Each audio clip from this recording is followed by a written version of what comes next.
अमित, एक बुजुर्ग व्यक्ति, को एक 5 सितारा होटल की रिसेप्शन पर रोक दिया गया क्योंकि उसके कपड़े और दिखावा बाकी मेहमानों की तुलना में उपयुक्त नहीं थे।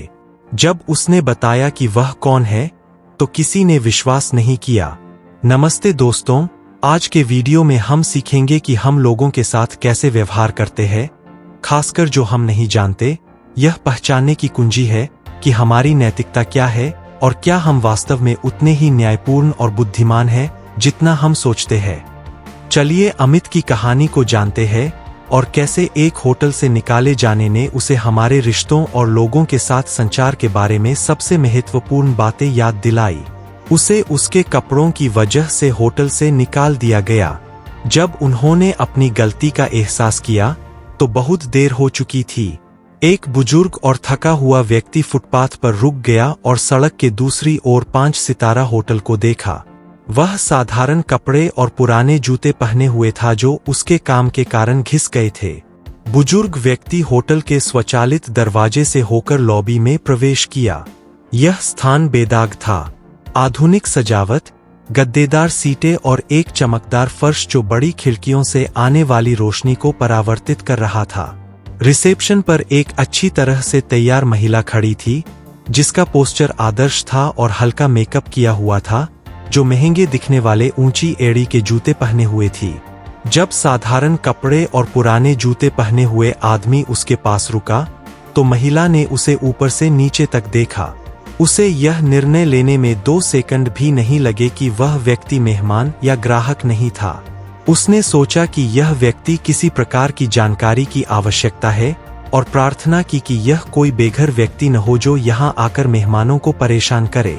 ऐसा लग रहा था कि किसी भी समय उसके जूते फट सकते हैं। इसके अलावा उसके बगल में पसीने के 2 दाग थे और दाढ़ी बढ़ी हुई थी, जिससे उसकी उपस्थिति और भी वृद्ध और अव्यवस्थित लग रही थी।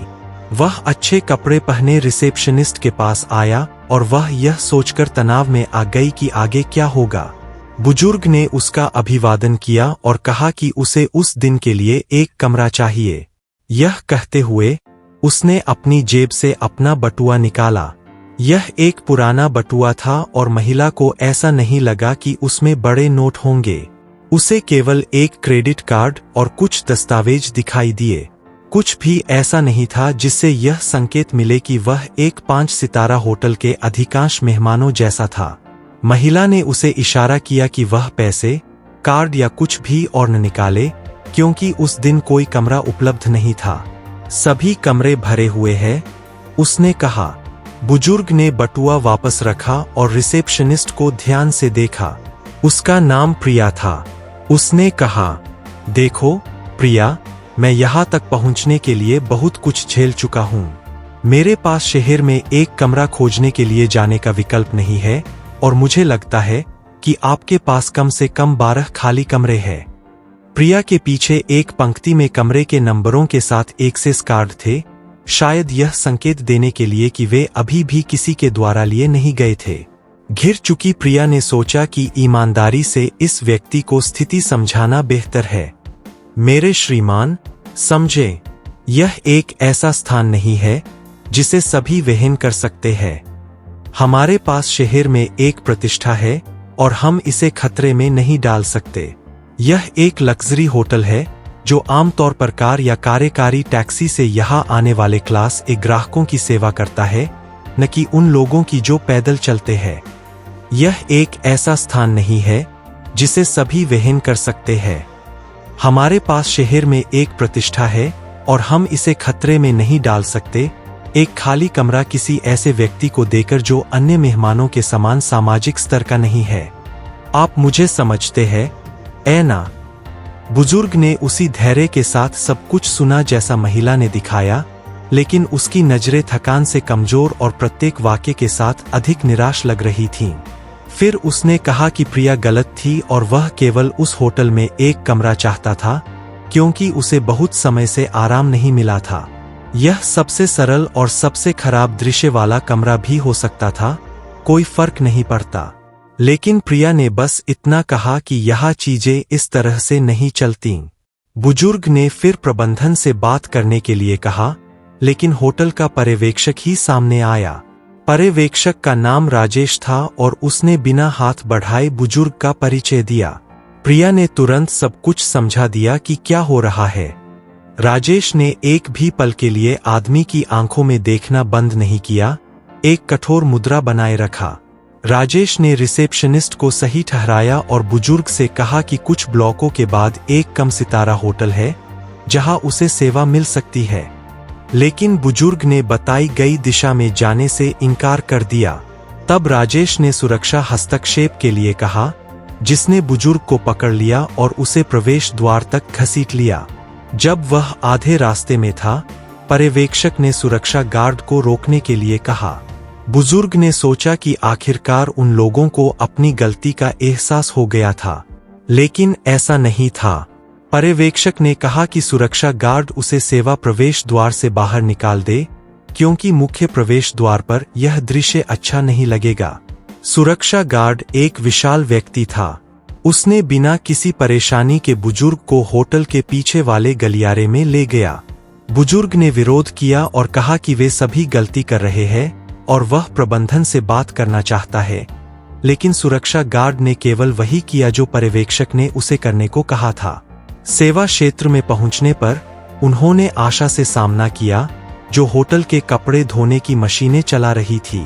एक बुजुर्ग व्यक्ति के खिलाफ इतनी ताकत का इस्तेमाल करते हुए देखकर उसने सुरक्षा गार्ड से ऐसा करने के लिए कहा। सुरक्षा गार्ड आशा का सम्मान करता था, इसलिए उसने व्यक्ति को छोड़ दिया।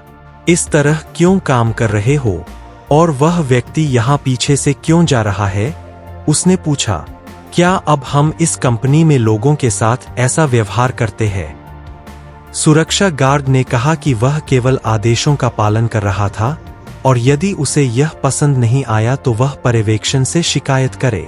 आशा ने कहा कि सेवा क्षेत्र उसकी जिम्मेदारी थी और वह शेष काम संभाल लेगी।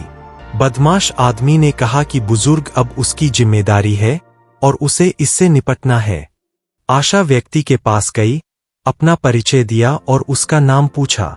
लेकिन आप मुझे अमित कह सकते हैं, उसने जवाब दिया, अपनी आंखें बंद करते हुए और अपना हाथ सिर पर रखते हुए। आशा ने तुरंत अपनी जेब से एक सफेद गोली निकाली और उसे दी। आपके सिर में दर्द हो रहा है? उसने पूछा। यह दवा लें, आप बेहतर महसूस करेंगे। बुजुर्ग ने धन्यवाद दिया और महिला ने कहा कि उसकी ड्यूटी खत्म हो गई थी। अब वह अपने पति का इंतजार कर रही थी। इस बीच 2 हाउसकीपर सेवा क्षेत्र में आईं और उन्होंने आशा को उस आदमी के साथ देखा जो न केवल वृद्ध था बल्कि साधारण कपड़े पहने हुए था, पुराने जूते और बेतरतीब दाढ़ी थी। अब वह पूरी तरह से कुचला हुआ और बिखरा हुआ लग रहा था। उन्होंने बिना समय गवाए अपनी सहयोगी को चिढ़ाया, यह कहते हुए कि वे जानते थे कि उसके पति सबसे योग्य व्यक्ति नहीं थे, लेकिन उस व्यक्ति के साथ काम के माहौल में उसे बदलना बहुत ज्यादा था। ओह, तुम दोनों कितनी मजाकिया हो। नहीं, जाओ काम करो, जाओ, आशा ने जवाब दिया। अमित नाराज नहीं हुआ और उसने उन हाउसकीपर्स की बेबाकी पर हंसी भी आई, लेकिन उसने देखा कि आशा शर्मिंदा हो गई थी। हाउसकीपर्स हंसते हुए चली गई और अमित जानना चाहता था कि उसके पति के अक्षम व्यक्ति होने की टिप्पणी क्या थी। आशा ने गहरी सांस ली और कहानी बताना शुरू किया। उसका पति रोहित एक दुर्घटना के बाद अब एक शारीरिक विकलांग था। एक ड्राइवर ने रेड लाइट तोड़ी और रोहित, जो सड़क पार कर रहा था, को सामने से टक्कर मार दी। दुर्घटना ने उसकी टांग को बुरी तरह क्षतिग्रस्त कर दिया। उसे बचाव सेवा द्वारा सहायता दी गई और तुरंत सर्जिकल केंद्र में भेजा गया। डॉक्टरों ने कोशिश की, लेकिन उसकी टांग को बचाया नहीं जा सका। आखिरकार उसे काटना पड़ा। बेशक रोहित इस परिणाम से खुश नहीं थे, लेकिन उन्होंने हिम्मत नहीं हारी। आशा ने कहा कि उसके बावजूद वह आभारी था कि वह बच गया था और उसने विश्वास किया कि उसका भविष्य अभी भी उज्जवल होगा। रोहित का युवा जीवन कठिन था। उसने कभी अपने पिता को नहीं जाना और उसकी मां कैंसर से मर गई जब वह किशोर था। वह लंबे समय तक एक आश्रय गृह में रहा। उसने अपनी पढ़ाई पूरी की और काम करना शुरू किया। आशा से मिला और कठिनाई के साथ अपने मासिक आय को बचाया ताकि वे शहर के बाहरी इलाके में एक बहुत छोटे और साधारण घर में एक साथ रह सकें। उनके कोई बच्चे नहीं थे। उस छोटे से घर के अलावा उनकी एकमात्र मूल्यवान संपत्ति एक साधारण कार थी जिसे उन्होंने 4 साल की कड़ी बचत और बलिदान से खरीदा था।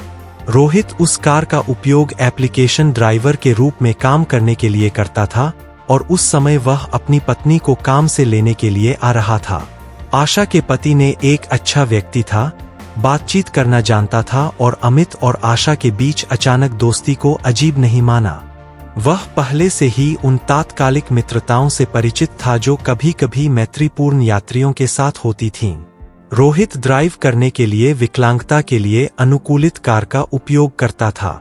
पूरे रास्ते रोहित ने कभी अपनी जिंदगी की शिकायत नहीं की, जिससे उन तीनों के बीच हल्कापन बना रहा। अधिकतम उसने कहा कि उसकी कमर में दर्द था, लेकिन उसे नहीं पता था कि यह दुर्घटना के कारण था या पूरे दिन बैठकर ड्राइविंग करने के कारण। मुझे लगता है कि मुझे अधिक चलना चाहिए, उसने मजाक में कहा और अमित हंसा। अमित ने महसूस किया कि वह वर्षों से किसी के साथ इतना सहज और स्वतंत्र महसूस नहीं कर रहा था। वह आशा और रोहित के घर में आराम करने में सक्षम था, बिना उनके साथ बातचीत किए। घंटे बीतते गए। आशा ने सोचा कि वह बुजुर्ग व्यक्ति शायद कहीं जाने के लिए नहीं था और उसने उसे रात बिताने के लिए आमंत्रित किया। अमित ने स्वीकार किया और उसने सोफे पर सोने का फैसला किया। अगले दिन अमित उठा और अपने बालों और शर्ट को अपने हाथों से ठीक करने की कोशिश की, आशा की पेशकश को अस्वीकार करते हुए, जिसने उसकी कपड़े इस्त्री करने की पेशकश की। अमित ने केवल रोहित से उसे वापस होटल छोड़ने के लिए कहा, क्योंकि आशा भी वहीं जा रही थी, और वे सेवा क्षेत्र से अंदर गए। आशा ने व्यक्ति की कार्यों पर आपत्ति नहीं जताई, लेकिन डर रही थी कि उसे फिर से बाहर निकाल दिया जाएगा या इससे भी बुरा कुछ हो जाएगा, क्योंकि पर्यवेक्षक राजेश इस बार पुलिस को बुला सकता था। अमित ने होटल के पीछे के गलियारों को पार किया और लॉबी तक पहुंचा। वहां पहुंचकर वह एक कोने में खड़ा हो गया, जबकि प्रिया एक सूट पहने महिला से बात कर रही थी। बैज पर लिखा था कि उसका नाम अंजलि था और वह वहां की प्रबंधक थी। अमित पास आया और प्रिया के पेट में ठंड लग गई जब उसने उसे फिर से रिसेप्शन पर देखा, कल से भी बदतर स्थिति में। उसने प्रबंधक से माफी मांगी और उससे कहने लगी कि उसे जाना होगा। रिसेप्शनिस्ट के व्यवहार को देखकर अंजलि का चेहरा सफेद हो गया। अमित ने प्रिया को अनदेखा किया और सीधे प्रबंधक से बात करना शुरू कर दिया। आप यहाँ चीजें कैसे प्रबंधित कर रही है?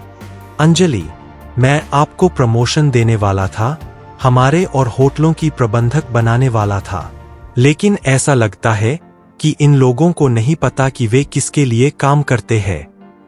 अंजलि ने अमित से माफी मांगना शुरू कर दिया। जब प्रिया ने आखिरकार महसूस किया कि वह होटल के मालिक के सामने थी, उसने हजारों माफी मांगी, यह कहते हुए कि उसने अमित को उस तरह से पहचाना नहीं। अमित ने कहा कि उसने कोशिश की थी पहचानने की, उसने प्रिया को अपने दस्तावेज दिखाने के लिए बटुआ निकाला था, लेकिन रिसेप्शनिस्ट ने उसे अपनी पहचान देने की अनुमति नहीं दी। वह साधारण कपड़े पहने हुए था क्योंकि वह महीने में एक बार उस क्षेत्र के एक पशु आश्रय में स्वैच्छिक कार्य करता था। वह आश्रय में चीजें व्यवस्थित करने में बहुत समय बिताता था और उसे एहसास नहीं हुआ कि उसका फोन नहीं था जिससे वह कार बुला सके, इसलिए उसने अपने सबसे नजदीकी होटल में जाने का फैसला किया। लेकिन अमित के लिए यह सब मामूली था। उसने कहा कि उनके द्वारा दिया गया व्यवहार अस्वीकार्य था क्योंकि वह जगह का मालिक था। वह व्यवहार निर्दयी था, बिना किसी मानवीय विचार के। अमित ने कहा कि उसे होटल में सभी कर्मचारियों की भूमिका की समीक्षा करनी होगी और यह गारंटी नहीं दे सकता कि प्रबंधक, पर्यवेक्षक, रिसेप्शनिस्ट और सुरक्षा गार्ड अपनी नौकरियां बरकरार रखेंगे। हालांकि उसने स्पष्ट किया कि सेवा क्षेत्र की प्रभारी आशा ने स्थिति से निपटने के लिए बहुत अधिक सहानुभूति दिखाई थी। इस घटना से जो एकमात्र मूल्यवान चीज निकली थी, वह यह थी कि अमित को एक ऐसा व्यक्ति मिला था जिस पर वह भरोसा कर सकता था और जिसने होटल की 5 सितारा स्थिति को अपने व्यवहार को नियंत्रित नहीं होने दिया। प्रिया ने निवेदन किया कि उसे काम से न निकाला जाए, क्योंकि उसने अपनी गलती पहचानी और सुधार के लिए तैयार थी। तब अमित ने कहा कि ठीक है, वह रह सकती है, लेकिन उसे होटल के सेवा क्षेत्र में 1 महीने की इंटर्नशिप करनी होगी, जहां वह सुंदर कपड़े, गहने, ऊंची एड़ी के जूते और मेकअप के बिना काम करेगी। प्रिया ने कहा कि वह ऐसा नहीं करेगी, वह उस सजा में भाग नहीं लेगी। उसे ऐसा करना अपमानजनक और अवमाननास्पद लगेगा। अस्वीकार्य। अमित ने उसके लिए करुणा से देखा, उसके कंधों पर हाथ रखा और पूरी शांति के साथ कहा, तो तुम कहना चाहती हो कि रसोइया, सफाई कर्मी और हाउसकीपर होना अपमानजनक है। तुम सोचती हो कि ये लोग तुम्हारे स्तर के नहीं है। जान लो कि वे बहुत ही गरिमामय है, और जो सजा तुम हमें देती हो वह तुम्हारी अहंकार से होती है। यहां केवल एक चीज अस्वीकार्य है, वह है तुम्हारी विनम्रता की कमी। अगले दिन एक सूट और टाई पहने व्यक्ति शाम को आशा और रोहित के घर आया। उसने अपना परिचय दिया और कहा कि वह अमित के लिए मामलों का ध्यान रखता है। उस समय तक आशा को पता चल गया था कि उसने जिस बुजुर्ग से 1 दिन पहले मुलाकात की थी, वह वास्तव में उसके होटल का मालिक था और वह इस सब पर विश्वास नहीं कर सकती थी। हालांकि सूट पहने व्यक्ति वहां अच्छी खबर देने आया था। रोहित को एक कृत्रिम टांग और उसकी दर्द के लिए एक फिजियोथेरेपी उपचार मिलेगा। इसके अलावा वे शहर के वाणिज्यिक क्षेत्र के करीब एक बड़े और अधिक विस्तृत घर में रहेंगे। इसके अलावा यदि आशा सहमत होती है, तो वे उसे होटल में उच्च पद के लिए तैयार करने के लिए एक तीव्र प्रबंधन कोर्स के लिए भुगतान करेंगे। आशा और रोहित समाचार से हक्का-बक्का हो गए। वे खुश थे, लेकिन साथ ही सोचते थे कि यह उनके लिए बहुत ज्यादा उपहार थे जिन्होंने उस बुजुर्ग के लिए कुछ खास नहीं किया था। फिर सूट पहने व्यक्ति ने जवाब दिया कि दुनिया एक ऐसी जगह बन गई है जहां ज्यादातर लोग स्वार्थी, गर्वित और स्वकेंद्रित होते हैं। आशा और रोहित ने जो दयालुता दिखाई थी, वह एक दुर्लभता थी और इसने अमित को यह याद दिलाया कि जीवन में वास्तव में क्या महत्वपूर्ण है और लोगों के साथ अच्छा महसूस कराने वाले लोगों के साथ करीब रहना कैसा होता है। देखने के लिए बहुत धन्यवाद। अगर आपने यहां तक देखा है तो वीडियो को लाइक करें, चैनल पर सब्सक्राइब करें और सूचनाएं सक्रिय करें ताकि आप और कहानियों को मिस न करें।